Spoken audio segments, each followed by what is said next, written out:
بسم اللہ الرحمن الرحیم۔ جب میں چھوٹی تھی تب ہم گاؤں میں رہتے تھے۔ وہ ایک چھوٹا سا گاؤں تھا۔ سب کو پتہ ہے گاؤں کا ماحول کیسا ہوتا ہے، وہاں سب خوشی غم میں ساتھ ساتھ ہوتے ہیں۔ ہم جس محلے میں رہتے تھے وہاں ایک 26-27 سال کا لڑکا رہتا تھا، اس کا نام عظیم تھا۔ ہم بچے تو عظیم بھائی کہتے تھے، ان کے والدین کا انتقال ہو چکا تھا، وہ اکلوتے تھے۔ عظیم بھائی اخلاق کے بہت اچھے تھے، سب گاؤں والے ان کی تعریف کرتے تھے۔ سب خواتین نے سوچا عظیم بھائی کی شادی کروا دیتے ہیں، ایسے ان کا اکیلے پن دور ہو جائے گا۔ جب سب خواتین نے عظیم بھائی سے رائے پوچھی تو عظیم بھائی نے رضامندی ظاہر کر دی، اور پھر تو سب لڑکیوں کی تلاش میں لگ گئے۔ ہمارے پڑوس والی انٹی نے دوسرے گاؤں کی ایک لڑکی کا بتایا، وہ بس ماں بیٹی تھی، غریب تھے۔ ہم سب لڑکی دیکھنے دوسرے گاؤں گئے۔ میں چھوٹی تھی، عظیم بھائی کی شادی کی خوشی میں سب جگہ جاتی تھی۔ لڑکی کا نام مدیحہ تھا۔ مدیحہ بھابھی بہت پیاری تھی، دبلی پتلی، گوری، مومی گڑیا جیسی۔ مجھے تو بہت پسند آئی تھی، اور یوں مدیحہ بھابھی شادی ہو کے ہمارے گاؤں، ہمارے محلے میں آ گئی۔ مدیحہ بھابھی دیکھنے میں جتنی پیاری تھی، ان کا اخلاق اس سے بھی اچھا تھا۔ ایک ہفتے میں سب گاؤں والے بھابھی کی تعریف کرنے لگے تھے۔ بھابھی کی شادی کو 1 سال سے اوپر ہو گیا تھا، بھابھی کو بیٹا ہوا تھا۔ سب گاؤں والے خوش تھے، سب نے بھابھی کا بہت خیال رکھا۔ عظیم بھائی اور بھابھی تو بہت ہی خوش تھے۔ کچھ دنوں سے بھابھی اداس تھی۔ عظیم بھائی نے وجہ پوچھی تو بھابھی نے کہا، مجھے اپنی ماں کی یاد آ رہی ہے، میں کچھ مہینے اپنی ماں کے چلی جاؤں۔ بھابھی نے عظیم بھائی سے کہا، اور عظیم بھائی دوسرے دن بھابھی کو ان کے گاؤں چھوڑنے چلے گئے۔ بھابھی کا گاؤں بہت دور تھا، 1 دن لگ جاتا تھا جانے میں۔ بھائی بھابھی کو چھوڑ کے 1-2 دن رک گئے اور واپس آ گئے۔ بھابھی کی امی بہت خوش ہوئی بیٹی اور نواسے سے مل کے۔ جون کا مہینہ تھا، بھابھی کی امی کھیتوں میں کام کرتی تھی۔ بھابھی کے گھر میں صحن میں نیم کا بہت بڑا درخت تھا۔ میں کھیت میں کام کرنے جا رہی ہوں، تم درخت کے نیچے نہیں جانا، بھوک لگے تو کھانا کھا لینا۔ بھابھی کی امی نے بھابھی سے کہا۔ بھابھی کی امی بچپن سے ہی بھابھی کو پیڑ کے نیچے جانے نہیں دیتی تھی۔ وجہ پوچھو تو کہتی وہاں اثرات ہیں۔ جون کا مہینہ تھا، بہت گرمی تھی، بچے گرمی سے رونے لگا۔ لائٹ بھی چلی گئی تھی، بچے کو دودھ پلایا، بچہ پھر بھی روتا رہا۔ بھابھی چپ کروا کے تھک گئی تھی، بچے کا رونا دیکھا نہیں جا رہا تھا، اور تبھی بھابھی نے چارپائی درخت کے نیچے بچھائی اور بیٹھ گئی۔ بچے کو ہوا لگی تو بچہ چپ ہو کے سو گیا۔ بھابھی بھی ساتھ ہی لیٹ گئی اور بھابھی کی آنکھ لگ گئی۔ بھابھی کی آنکھ امی کی آواز سن کے کھولی، مدیحہ یہ تو نے کیا کر دیا؟ میں نے تو تجھے منع کیا تھا پیڑ کے نیچے آنے، اور تو یہاں آ کے سو گئی۔ امی نے پریشان ہو کے کہا، ارے امی دیکھو کچھ نہیں ہوا، تم ایسے ہی وہم کرتی تھی، اتنی ہوا تھی کہ بہت اچھی نیند آئی۔ بھابھی نے اٹھتے ہوئے کہا، اللہ کرے سب ٹھیک ہی ہو۔ بھابھی کی امی نے کہا اور بچے کو لے کر اندر آ گئی۔ رات میں دونوں ماں بیٹی نے کھانا کھایا اور سو گئی۔ تبھی کسی کی چیخ سے ماں کی آواز کھلی تو دیکھا مدیحہ بھابھی چارپائی پر منہ نیچے کر کے بیٹھی ہے۔ کیا ہوا مدیحہ، ایسے کیوں بیٹھی ہے، اور یہ بچے کو کیا ہوا؟ ماں نے کہتے ہوئے بچے کو اٹھایا۔ بچہ بے جان تھا، ماں دھک سے رہ گئی۔ بچہ مر چکا تھا، جس بات کا ڈر تھا وہی ہوا، میں اس لیے منع کرتی تھی، ماں نے روتے ہوئے کہا۔ بھابھی تو صدمے میں تھی۔ ماں نے رات کو ہی داماد یعنی عظیم بھائی کو اطلاع بھیج دی اور کہا بچے کی طبیعت خراب ہو گئی تھی، ہسپتال جانے تک بچہ مر گیا، اور بھابھی سے بھی یہی بولنے کہا، سچ نہیں بتایا۔ رات کو ہی بچے کو ماں نے غسل دے دیا۔ جب غسل دے رہی تھی تب دیکھا بچے کے گلے پر انگلیوں کے نشان تھے، جیسے کسی نے گلا دبایا ہو۔ ماں نے داماد کے آنے تک بچے کو کفن پہنا دیا۔ داماد کے آنے کے بعد بچے کو دفنانے لے گئے۔ کفن دفن سے فارغ ہو کے بھائی کچھ دن وہیں رک گئے۔ بھابھی بالکل خاموش تھی۔ کچھ دنوں بعد بھائی بھابھی کو لے کر واپس آ گئے۔ واپس آنے کے بعد بھابھی خاموش رہتی، کسی سے بات نہیں کرتی۔ سب گاؤں والے بھابھی کی دلجوئی میں لگے رہتے۔ سب کہتے بچے کا صدمہ لے لیا ہے۔ ہم بچے بھی جاتے بھابھی کے پاس، پر وہ ایک جگہ ہی بیٹھی رہتی، ہم سے بات بھی نہیں کرتی۔ دن ایسی بیت رہے تھے۔ 1 سال ہو گیا تھا۔ بھابھی کو دوسرا بیٹا ہوا تھا۔ بھابھی پہلے کی طرح نارمل ہو گئی تھی۔ سب گاؤں والے شکر ادا کرنے لگے۔ بھابھی بچے کا بہت خیال رکھتی۔ اب تو وہ اپنی ماں کے گھر بھی نہیں جاتی تھی۔ 2 سال بعد بھابھی کو تیسرا بیٹا ہوا۔ سب بہت خوش تھے۔ اس عرصے میں بھابھی کی ماں کا انتقال ہو گیا تھا۔ بھابھی دونوں بچوں کا بہت خیال رکھتی، 1 منٹ بھی دونوں کو دور جانے نہیں دیتی۔ پھر 1 سال بعد بھابھی کے بیٹے پیدا ہوئی۔ عظیم بھائی تو خوشی سے پھولے نہیں سماتے تھے۔ سب ٹھیک تھا، سب خوش تھے۔ بیٹی 1.25 مہینے کی ہو گئی تھی۔ ایک رات سب نے کھانا کھایا۔ بھابھی نے بیٹی کو دودھ پلایا اور سلا دیا، خود بھی سو گئی۔ صبح ہوئی تو دیکھا بیٹی مردہ پڑی ہوئی تھی۔ بھابھی تو دیکھتے ہی سکتے میں چلی گئی۔ عظیم بھائی بھی غمزدہ تھے۔ گاؤں والوں ہی سب سنبھال رہے تھے۔ کچھ خواتین بچی کو غسل دینے لگی تو دیکھا بچی کے گلے پر انگلیوں کے نشان تھے، جیسے گلا دبا کے مارا ہو۔ کسی نے اس بات کا ذکر نہیں کیا اور کفن دفن ہو گیا۔ بھابھی کی حالت بہت خراب ہو گئی تھی۔ ان کو دورے پڑنے لگے تھے۔ کبھی رونے لگتی اور کبھی ہنستی اور کبھی کہتی میں نے اپنے بچوں کو مار دیا۔ عظیم بھائی دماغ کے ڈاکٹر کے پاس لے گئے۔ ڈاکٹر نے دوا دی۔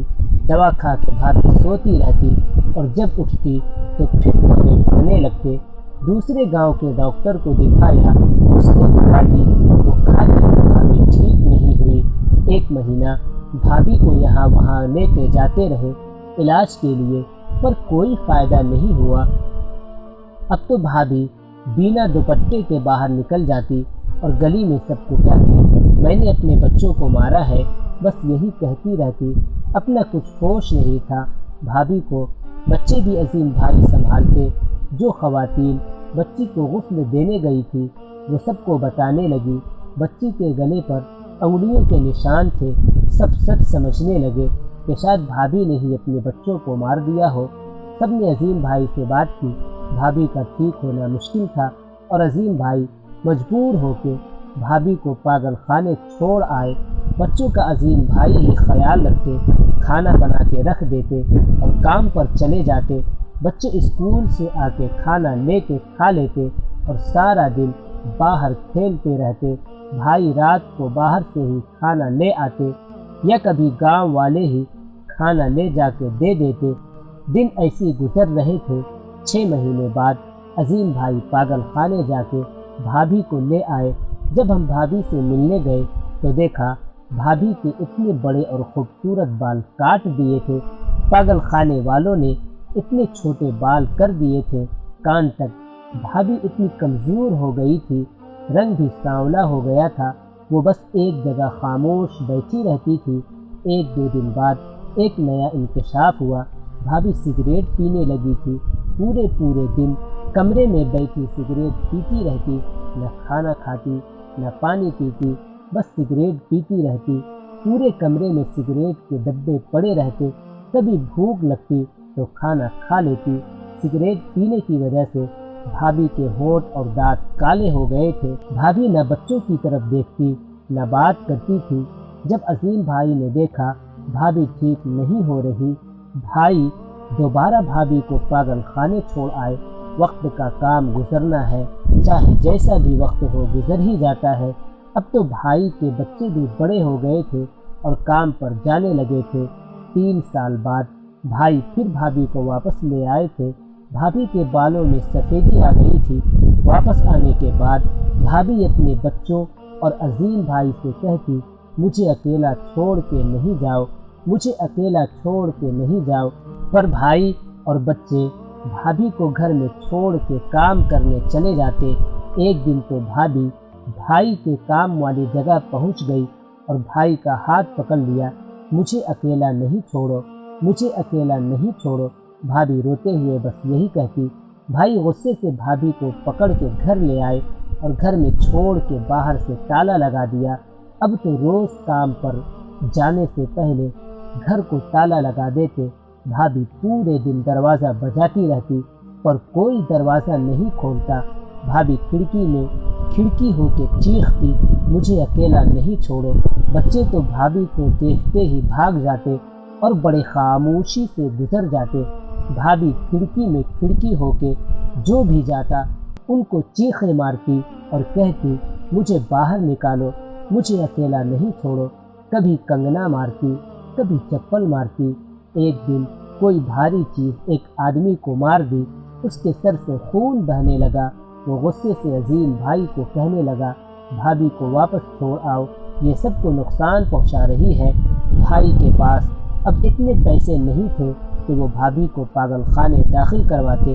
سب گاؤں والوں نے چندہ جمع کیا اور بھابھی ایک بار پھر پاگل خانے داخل ہو گئی۔ 3 مہینے بعد بھائی کے پاس فون آیا پاگل خانے سے، آپ اپنے پیشنٹ کو گھر لے جائیں، یہ اب ٹھیک نہیں ہو سکتی، ہم نے ہر طرح سے علاج کر کے دیکھ لیا ہے، یہاں یہ دوسرے پیشنٹ کو مار رہی ہے، ہم نہیں رکھ سکتے، اب ان کو یہ دوسروں کو نقصان پہنچا رہی ہے۔ بھائی خاموشی سے بھابھی کو واپس لے آئے۔ بھابھی اب چپ رہتی، صبح ہوتے ہی گھر کے باہر چبوترے پر آ کے لیٹ جاتی، سارا دن باہر ہی لیٹی رہتی، رات کو گھر چلی جاتی اور صبح پھر باہر چبوترے پر آ کے لیٹ جاتی۔ بھائی بھابھی بوڑھے ہو گئے تھے، بچے جوان ہو گئے تھے، وقت بدل گیا تھا۔ گلے کے کونے پر گاؤں کے آدمی نے پان کی دکان کھول لی تھی۔ ایک دن پان کھانے ایک بزرگ آئے۔ وہ بزرگ نے دیکھا ایک عورت یعنی مدیحہ بھابھی چبوترے پر لیٹی ہے۔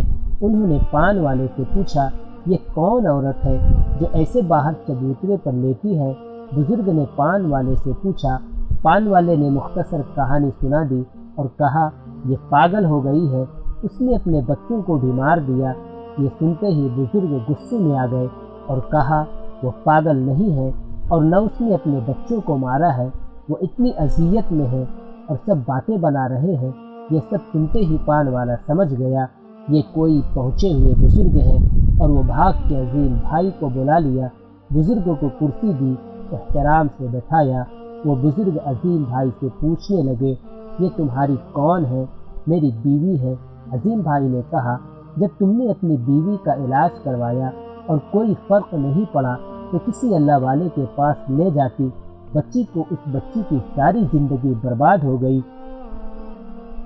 وہ پاگل نہیں ہے، اس کے اندر چڑیل آ گئی ہے جو بہت سالوں سے اس کے اندر رہ رہی ہے، اگر صحیح وقت پر اسے اللہ والے کے پاس لے جاتے اب تک بچی ٹھیک ہو جاتی۔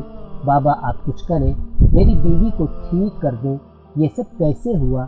وہ چڑیل کہاں سے آئی؟